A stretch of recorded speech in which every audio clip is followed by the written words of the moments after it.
안녕하십니까. 뉴스캔 뉴스 김조현입니다.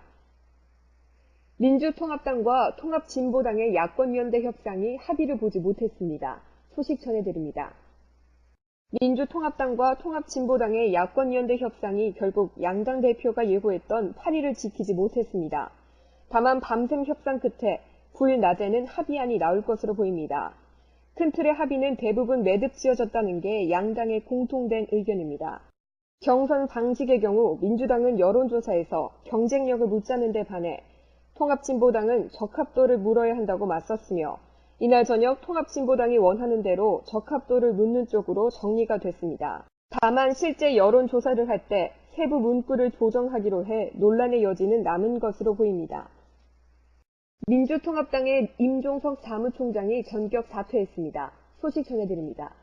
민주통합당 임종석 사무총장이 9일 4.11 총선 공천 갈등에 대한 책임을 지고 전격 사퇴했습니다. 임 총장은 지난 1월 사무총장 임명 당시 정치자금법 위반 혐의로 1심에서 유죄를 선고받은 데서 비롯한 부적절한 기용이라는 비판을 받았습니다. 총선을 목전에 둔 당의 부담을 덜기 위해 한 대표에게 수차례 사퇴 의사를 밝혔으나 한 대표는 만류했던 것으로 알려졌습니다. 그는 혐의에 대한 결백을 주장했습니다. 이어 회견 후 기자들의 질문에 아무런 언급을 하지 않은 채 승용차편으로 국회를 떠났습니다. 다음 소식은 나경원 전 새누리당 의원에 관한 소식입니다. 17대 총선에서 비례대표로 정계에 입문한 나경원 새누리당 전 의원은 연이은 논란으로 당에 부담을 주고 싶지 않다며 의원직을 사퇴했습니다. 지난해 12.6 시장선거 패배 뒤 두문 불출을 해오던 나 전 의원은 지난 1월 말 중구 재출마를 결심하고 당에 공천을 신청했으나 최근 남편 김재호 서울동부지법 부장판사가 나 전 의원을 비방한 누리꾼을 처벌해달라고 검찰 측에 기소 청탁한 사실이 있다는 의혹이 제기되면서 논란이 일자 끝내 불출마를 선택했습니다. 전여옥 의원이 새누리당을 탈당했습니다. 소식 전해드립니다. 새누리당 공천에서 탈락한 전여옥 의원이 9일 전격 탈당하고 보수 성향 중도 신당인 국민생각에 입당하기로 했습니다. 전 의원은 이날 오전 국회 정론관에서 기자회견을 열어 이 같은 입장을 밝혔습니다. 다음 소식은 새누리당 유정현 의원의 공천에 관한 소식입니다. 서울 중랑갑 출마를 위해 새누리당에 공천을 신청했다가 탈락한 유정현 의원이 8일 서울 여의도 새누리당 당사를 방문해 공직 후보자 추천위원회 관계자에게 공천 재심 요청서를 제출했습니다. 유 의원은 재심 요구가 거절될 경우 당을 탈당하겠다는 뜻을 전달했습니다. 앞서 새누리당은 지난 7일 공천 결과를 발표하면서 서울 중랑갑 지역구의 친박근혜계로 분류되는 김정 의원을 공천했습니다. 한편 이날 오전 새누리당 당사 앞에는 유 의원을 지지하는 중랑갑 지역구 당원 30여 명이 모여 중랑 자존심 짓밟았다. 원칙과 명분 저버린 정략 공천, 밀시 공천 결사 반대라고 적힌 현수막을 들고 중랑갑 공천 결과에 항의했습니다. 다음 소식은 민주통합당의 국민 경선에 관한 소식입니다. 민주통합당이 8일 발표한 1차 국민 경선 결과 단 한 명의 현역 의원도 탈락하지 않으면서 호남을 뺀 지역에서의 현역 물갈이가 사실상 물 건너간 것 아니냐는 평가가 나오고 있습니다. 특히 현역 대 신인이 맞붙은 곳에서는 현격한 표차로 현역이 승리해 국민 경선이 결국은 조직 싸움이었다는 분석도 나오고 있습니다. 총 26개 지역에서 실시된 경선 결과 김영환, 송훈석, 이종걸, 오재세 의원 등 현역 의원 4명이 후보자로 등록됐습니다. 당초 민주당은 최종 경선에 2명을 올려보내 대대적인 물갈이를 이뤄내겠다고 공언했으나 1차 국민경선 결과만을 놓고 봤을 때는 거리감이 상당해 보입니다. 제주 서귀포 강정마을의 구럼비 발파에 관한 소식 전해드립니다.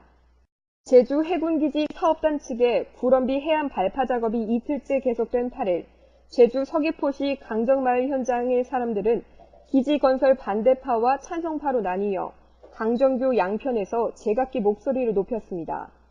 강정마을회와 기지 건설을 반대하는 시민단체들은 발파를 규탄하는 집회를 이틀째 계속했습니다. 오전 한때 이들이 해군 제주기지 사업단장과의 면담을 요구하며 사업단 정문 앞 경찰 저지선 돌파를 시도하면서 몸싸움이 벌어지기도 했습니다. 이 과정에서 사업단 내로 들어간 영국 출신 평화환경운동가 앤지 셀터 씨와 사업단 정문 일부를 파손한 임모 씨가 경찰에 연행된 것으로 알려졌습니다. 일본산 수산물에서 방사성 물질 세슘이 검출되고 있다고 합니다. 소식 전해드립니다. 일본산 수산물에서 방사성 물질 세슘이 검출되는 사례가 크게 늘고 있습니다. 농림수산검역검사본부 집계를 보면 올해 1월부터 지난 2일까지 일본산 수산물에서 세슘이 검출된 사례는 32건이었습니다. 이는 지난해 4월부터 연말까지 9개월 동안 검출된 건수보다 오히려 52.4% 많은 수치입니다. 농림수산식품부 관계자에 따르면 한국도 오는 4월 1일부터 100베크렐 기준으로 검역하겠다는 입장이지만 자체적으로 다음 소식은 숭례문 복구에 관한 소식입니다.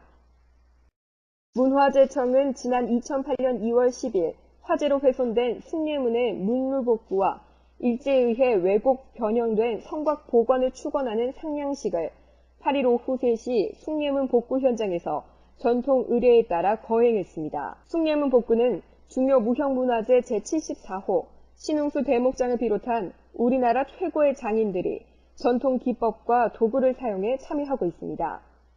앞으로 추녀와 석가래를 설치한 다음 지붕에 기와를 잇고 10월 말까지 단청과 방제 시스템을 설치한 후 주변을 정비하여 숭례문 복구 공사를 마무리할 계획으로 알려졌습니다. 스포츠 소식 전해드리겠습니다. 맨체스터 유나이티드는 9일 영국 런던 올드 트래포트에서 열린 아틀레틱 빌바오와의 2011, 12 유럽 축구연맹 유로파리그 16강 1차전에서 먼저 선제골을 넣고도 2대3으로 패했습니다. 이날 박지성은 1대1 동점인 후반 16분에 안데르손과 교체돼 약 61분간의 활약을 마쳤습니다.